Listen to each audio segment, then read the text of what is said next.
ಎಲ್ಲ ಬಟ್ ಅಷ್ಟೆಲ್ಲ ಆಗಿಲ್ಲ. ಲೂಸ್ ಮಾದವರು ಪುನೀತ್ ಸರ್ ಅವ್ರು ತಗೊಂಡಾಗ ಏಟೆಲ್ಲ ತಗೊಂಡಿಲ್ಲ. ಕ್ರಶ್ ಆಬ್ವಿಯಸ್ಲಿ ಹಾಗೆ ಆಗುತ್ತೆ. ಓಕೆ, ಈ ತರ ಹುಡುಗಿ ಜೊತೆ ಕ್ರಶ್ ಆಗ್ಬೇಕು, ಕ್ರಶ್ ಆಗಿದೆ, ಇನ್ನೇನ್ ಪ್ರಪೋಸ್ ಮಾಡ್ಬೇಕನ್ನ ನನ್ನ ಫ್ರೆಂಡ್ ಒಬ್ಬ ಹೇಳ್ತಾನೆ, ನಂಗೆ ಯಾವ ಹುಡುಗಿನ ಸೆಟ್ ಮಾಡ್ಕೊಡು.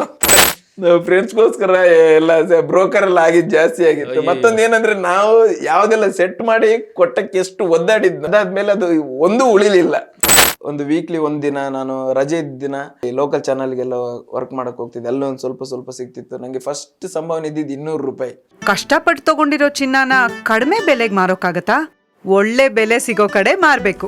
ಇಷ್ಟು ಕಡಿಮೆ ಚಿನ್ನಕ್ಕೆ ಅಧಿಕ ಬೆಲೆ ಕೊಡೋದು ಅಭಯ ಗೋಲ್ಡ್ ಬಯರ್ಸ್ ಮಾತ್ರ. ನೀವು ಅವಾಗ ಒಂದು ಮಾತು ಹೇಳಿದ್ರಿ, ನಿಮ್ಮ ತಂದೆ ಸೌದಲ್ಲಿದ್ರು, ಒಬ್ಬರೇ ದುಡಿತಾ ಇದ್ರು, ನಿಮ್ಗೊಂದು ಕೊರಗಿತ್ತು, ನಾನೇನಪ್ಪ ಮಾಡೋದು, ಮನೆಗೇನೋ ಸಪೋರ್ಟ್ ಮಾಡಬೇಕು ಹಾಗೆ ಹೀಗೆ ಅಂತ. ಕಾಲೇಜ್ ಮುಗಿದ್ಮೇಲೆ 1 ವರ್ಷ ಖಾಲಿ ಇದ್ರಿ, ನೀವು ಸಾಕಷ್ಟು ಕಡೆ ಕೆಲಸಗಳು ಪ್ರಯತ್ನ ಪಟ್ಟಿದ್ರಿ, ಸಂಭಾವನೆ ಸಿಗ್ತಾ ಇತ್ತ ಕರೆಕ್ಟಾಗಿ? ಅಂದ್ರೆ ಸಂಭಾವನೆ ಅಂತದೇನು ಇರಲಿಲ್ಲ ಉಡುಪಿಯಲ್ಲಿ. ಗೊತ್ತು ನಿಮ್ಗೆ, ಆ ಟೈಮಲ್ಲಿ ಜಾಸ್ತಿ ಏನು ಸಂಭಾವನೆ ಇರ್ತಿರ್ಲಿಲ್ಲ.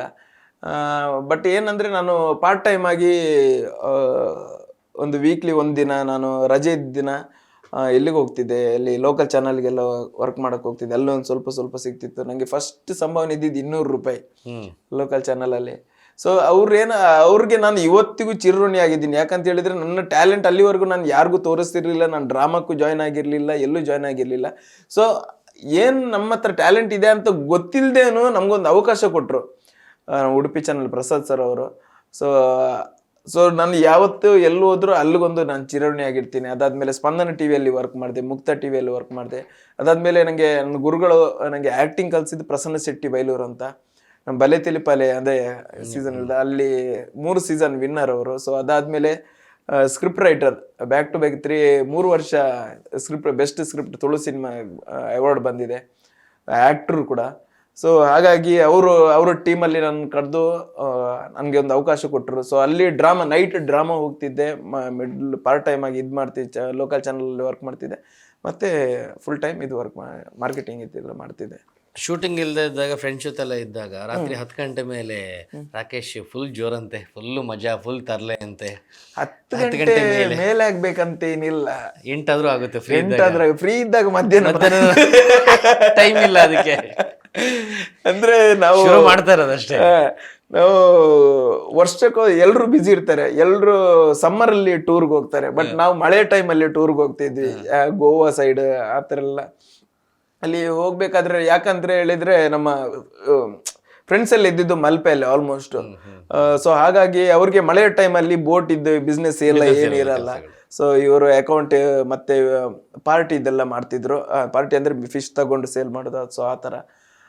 ಸೊ ಅವ್ರಿಗೆಲ್ಲ ಫ್ರೀ ಇರೋದು ಮಳೆ ಟೈಮಲ್ಲಿ. ಸೊ ಆವಾಗ ನಾವು ಮತ್ತೆ ಸಿಕ್ಕಿದ್ರೆ ನಾವು ಒಬ್ಬೊಬ್ರೆ ಇಬ್ಬಿಬ್ರೆ ಎಲ್ಲ ಇಲ್ಲ, ಸಿಕ್ಕಿದ್ರೆ ಗುಂಪೆ ಆ ಥರ. ಮತ್ತೆ ನಮ್ಮ ಟೀಮಲ್ಲಿ ಇಷ್ಟರ ತನಕ ಜಗಳ ಅಂತಿಲ್ಲ, ದೇವ್ರ ದಯಿಂದ. ಜಿಂದಗಿ ನಾಮೇಲೆಗೆ ದುಬಾರ್ ಅಂತ ಗ್ರೂಪ್ ಇದೆ ಹೆಸರು. ಅಲ್ಲೊಂದು ಗ್ರೂಪ್ ಇದೆ, ಬೆಂಗಳೂರಲ್ಲಿ ಒಂದು ಗ್ರೂಪ್ ಇದೆ ಡಾರ್ಲಿಂಗ್ಸ್ ಅಂತ. ಸೊ ಅಲ್ಲಿ ಒಂದು 5-6 ಜನ ಇದ್ವಿ. ಇಲ್ಲೋ ಸೊ ಎಲ್ಲಿದ್ರು ನಾವು ಗುಂಪು, ಇಲ್ಲಿಂದ ಒಂದು ಟೂರ್ ಹೋಗ್ತಾ ಇರ್ತೀವಿ, ಬರ್ತಾ ಇರ್ತೀವಿ. ಸೊ ನಮ್ದು ಒಂದು ದುಡಿ ಮೇಲೆ ಒಂದು ಇಷ್ಟ ಸೆಟ್ ತಿರ್ಗಕ್ಕಂತಾನೆ ಇರುತ್ತೆ ಇಲ್ಲಿ ತಿರ್ಗಾಟಲ್ಲಿ. ಮತ್ತೆ ಮಜಾ ಇರುತ್ತೆ. ಊರಲ್ಲಿ ಸಿಕ್ಕಾಕೊಂಡ್ರೆ ಒಂಥರ ನಮ್ ಕಡೆ ಹೇಳ್ತಾರೆ ಬಚ್ಚಲಿ ಅಂತ ಹೇಳ್ತೇವೆ, ಇಲ್ಲಿ ಏನ್ ಹೇಳ್ತಾರೆ ಅಂತ ಗೊತ್ತಿಲ್ಲ, ಒಂಥರ ತಿರುಪೆ ಶೋಕಿ ಅಂತ ಹೇಳ್ತೀವಿ. ಸೊ ಆ ತರ ಯಾರು ನೋಡ್ತಾರೆ, ಯಾರು ಕೇಳ್ತಾರೆ, ಕ್ಯಾರೆ ಮಾಡಲ್ಲ. ಅಲ್ಲಿ ಹೋದ್ರೆ ಇವಾಗ್ಲೂ ಚಡ್ಡಿ ಹಾಕೊಂಡು ತಿರ್ಗಕ್ ಹೋಗ್ತೀನಿ, ಟೀ ಶರ್ಟ್ ಹಾಕಲು, ನೀ ಸೆಲೆಬ್ರಿಟಿ ಕಣ ಒಂದು ಪ್ಯಾಂಟ್ ಆದ್ರೂ ಹಾಕೊಳ್ಳೋ ಅಂತಾರೆ. ಬೇಡ, ನಾನು ಇಲ್ಲ ಊರಲ್ಲಿ ಇರ್ಬೇಕಾದ್ರೆ ಹಿಂಗೆ ಇರ್ತೀನಿ, ಸೆಲೆಬ್ರಿಟಿಯಲ್ಲಿ ಬೇರೆಯವ್ರಿಗೆ, ನನ್ಗೆ ನಾನು ಹಿಂಗೆ. ಮೀನೆಲ್ಲ ಹಿಡಿಯಕ್ ಹೋಗಿದ್ರೆ ಅವತ್ತ? ಮೊದಲೆಲ್ಲ ಹಿಡಿತಿದ್ದೆ. ಹೋಗಿದ್ರ? ಮೀನ್ ಹಿಡಿಯಕ್ ಹೋಗಿದ್ದೆ. ಸಮುದ್ರದಲ್ಲಿ ಬೋಟ್ ತಗೊಂಡು? ಸಮುದ್ರದಲ್ಲಿಲ್ಲ, ನಾವು ನದಿಯಲ್ಲಿ ಹಿಡಿತೀವಿ. ಗಾಳ ಹಾಕಿ ಹಿಡಿತೀವಿ. ಆಮೇಲೆ ಏಡಿ ಅಂದ್ರೆ ಅಟ್ಟೆ ಬಲೆ ಅಂತ ಒಂದು ಇರುತ್ತೆ. ಸೊ ಆ ತರ ಅದಕ್ಕೆ ಈ ಚಿಕನ್ ಇದ್ದು ಕರೋಳೆಲ್ಲ ಹಾಕಿ ಇಟ್ಟಿರ್ತೀವಿ. ಅದು ಏಡಿ ತಿನ್ನಕ್ ಬರುತ್ತೆ, ತಿನ್ನಕ್ ಬಂದಾಗ ಎತ್ತು ಬಿಡ. ಸೊ ಅದು ಮಳೆ ಟೈಮಲ್ಲಿ ಫಿಶ್ ಇರಲ್ಲ, ಬೋಟ್ ಎಲ್ಲ ಹೋಗಿರಲ್ಲ. ಸೊ ಆವಾಗ ನಾವಿಲ್ಲಿ ಮೀನ್ ಹಿಡಿಯಕ್ಕೆಲ್ಲ ಹೋಗ್ತೀವಿ. ನಾನು ನಮ್ಮ ಅಪ್ಪ ಊರಲ್ಲಿದ್ರೆ ಅಪ್ಪ ನಮ್ದು ತುಂಬಾ ಸ್ಟ್ರಿಕ್ಟ್ ಅವರು. ನಾನು ತಂದೆನ ಕ್ಲೋಸ್ ಆಗಿದ್ದು ಒಂದು ಅವ್ರ ಡೆತ್ ಆಗಿ 2 years ಆಯ್ತು. ಸೊ ಅದಕ್ಕಿಂತ 1 year ಮುಂಚೆ ನಾನು ಕ್ಲೋಸ್ ಆಗಿದ್ದು. ನಾವು ಕ್ಲೋಸ್ ಆಗ್ತಾ ಅಂದ್ರೆ ಜಗಳ ಆಡ್ತಿರ್ಲಿಲ್ಲ, ಭಯ ನಂಗೆ. ಅಪ್ಪನ ಹತ್ರ ಮಾತಾಡ್ಸಕ್ಕೆ ಭಯ. ಅಪ್ಪ ಅಂತ ಕರೆದ್ರೆ ಏನೋ ಅಂತ ಕೇಳ್ತಾರೆ. ಸೊ ಅದು ಕೇಳೋದೇ ಬೇಡ, ನೀವು ನನ್ನಷ್ಟಕ್ಕೆ ಇದು ಬಿಡ್ತೀವಿ. ಸೊ ಅವರು ಫಾರಿನಿಂದ ಬರ್ಬೇಕಾದ್ರೆ ನಿಂಗೆ ಏನ್ ಬೇಕಂತ ಹೇಳಿದ್ರೆ ನಂಗೆ ಏನ್ ಬೇಡ ಕೇಳಕ್ಕೆ ಭಯ ಆಗ್ತಿತ್ತು. ಸೊ ಆ ಥರ ಸ್ಟ್ರಿಕ್ಟ್. ಒದ್ದೆ ತಿಂದಿಲ್ಲ ಜಾಸ್ತಿ ಅವ್ರ ಹತ್ರ. ಒದ್ದೆ ನಾನು ಚೈಲ್ಡ್ಹುಡ್ ಚಿಕ್ಕವನ್ ದೊಡ್ಡವನಂತ ನೋಡಲ್ಲ, ದಾಟ್ ಅಂತ ಬಿಡ್ತಾರೆ ಅವ್ರು. ಸುಳ್ಳು ಹೇಳ್ಬಾರ್ದು ಅವ್ರಿಗೆ. ಮತ್ತೆ ತಪ್ಪು ಮಾಡೋ ಮತ್ತೆ ಹೆಣ್ಮಕ್ಳಿಗೆ ನಾನು ತಮಾಷೆ ಮಾಡೋದೆಲ್ಲ ಜಾಸ್ತಿ ಅಲ್ವಾ. ಸೊ ಬಟ್ ಹೆಣ್ಮಕ್ಳಿಗೆಲ್ಲ ತಮಾಷೆ ಮಾಡ್ತಿಲ್ಲ. ನಾವು ಪಕ್ಕದ ಮನೆ ಮಕ್ಕಳೆಲ್ಲ ಇರ್ಬೇಕಾದ್ರೆ ಒಂದಿನ ಏನೋ ತಮಾಷೆ ಮಾಡಿದ್ದೆ, ಅದಕ್ಕೂ ಬಂದು ಅವಳ ಹತ್ರ ಹೋಗಿ ಕೈ ಮುಗ್ದು ಸಾರಿ ಕೇಳಿ. ಸೊ ಆ ಥರ ಎಲ್ಲ ಆಗಿತ್ತು. ಮತ್ತೆ ನನ್ನ ಫ್ರೆಂಡಿಗೆ ಒಂದಿನ ಬ್ಯಾಡ್ ವರ್ಡ್ ಅಂದ್ರೆ ಈ ಥರ ಇಲ್ಲ ಸಾವುಗಿ ಆ ಥರ ಒಂದು ಬ್ಯಾಡ್ ವರ್ಡ್ ಅಲ್ಲಿ ಏನೋ ಹೇಳಿದ್ದೆ. ಅದಕ್ಕೆ ಮತ್ತೆ ಇಲ್ಲಿ ಬಂದು ಅವತ್ತು ನಮ್ಮ ಫ್ಯಾಮಿಲಿಯವರು ನಮ್ಮ ನೆಂಟ್ರೆಲ್ಲ ಬಂದಿದ್ರು. ನೆಂಟ್ರೆಲ್ಲ ಇಲ್ಲ ಅಂತಿದ್ರೆ ನಾನು ಭಕ್ತ ಕುಂಬಾರ ಅಂತ ಕಾಲ್ ತೊಳಿಕ್ ಉಳ್ದಾಗ್ತಿದ್ರೆ. ಸೊ ಫ್ಯಾಮಿಲಿಯವ್ರು ಇರಕ್ ಹೋಗಿ ನಾನು ಸ್ವಲ್ಪ ಸಿಕ್ಕಾಪಟ್ಟೆ ಕೋಪ ಅವ್ರಿಗಿತ್ತು. ಬಟ್ ಬರ್ತಾ ಕ್ಲೋಸ್ ಆದ್ವಿ ನಾವು. ಕ್ಲೋಸ್ ಆಗಿ 1 year ಅಲ್ಲಿ ಡೆತ್ ಆಯ್ತು. ಊರಲ್ಲೇ ಇದ್ರು ಅವಾಗ. ಲವ್ ಸ್ಟೋರಿ ಯಾವ್ದ? ಇಲ್ಲ, ದೇವ್ರ ದಯಿಂದ ಅದ್ರಲ್ಲಿ ಇಲ್ಲ ದೇವ್ರ ದಯದಿಂದ ಅದೊಂದಿಲ್ಲ. ಕಾಲೇಜಲ್ಲಿ ಕ್ರಶ್ ಎಲ್ಲ ಇತ್ತು. ಟ್ರೈ ಮಾಡಿಲ್ವಾ ಹೋಗಿ ಪಟಾಯಿಸ್ಬೇಕು? ಇಲ್ಲ, ಯಾಕಂತೇಳಿ ಹೇಳ್ತೀನಿ ಸರ್. ಅದಕ್ಕೊಂದು ಒಳ್ಳೆ ರೀಸನ್ ಇದೆ. ನಾನ್ ಟ್ರೈ ಮಾಡ್ಬೇಕು. ಓಕೆ, ಕ್ರಶ್ ಆಬ್ವಿಯಸ್ಲಿ ಹಾಗೆ ಆಗುತ್ತೆ. ಓಕೆ, ಈ ತರ ಹುಡುಗಿ ಜೊತೆ ಕ್ರಶ್ ಆಗ್ಬೇಕು, ಕ್ರಶ್ ಆಗಿದೆ, ಇನ್ನೇನು ಪ್ರಪೋಸ್ ಮಾಡ್ಬೇಕನ್ನ ನನ್ನ ಫ್ರೆಂಡ್ ಒಬ್ಬ ಹೇಳ್ತಾನೆ, ನಂಗೆ ಆ ಹುಡುಗಿನ ಸೆಟ್ ಮಾಡ್ಕೊಡೋ ಅಂತ.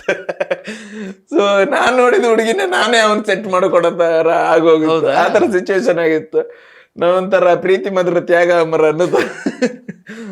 ನಾವು ಫ್ರೆಂಡ್ಸ್ಗೋಸ್ಕರ ಎಲ್ಲ ಬ್ರೋಕರ್ ಎಲ್ಲ ಆಗಿದ್ದು ಜಾಸ್ತಿ ಆಗಿತ್ತು. ಮತ್ತೊಂದು ಏನಂದ್ರೆ, ನಾವು ಯಾವ್ದೆಲ್ಲ ಸೆಟ್ ಮಾಡಿ ಕೊಟ್ಟಕ್ಕೆ ಎಷ್ಟು ಒದ್ದಾಡಿ ಓಕೆ ಸೆಟ್ ಆಗುತ್ತೆ. ಅದಾದ್ಮೇಲೆ ಅದು ಒಂದು ಉಳಿಲಿಲ್ಲ.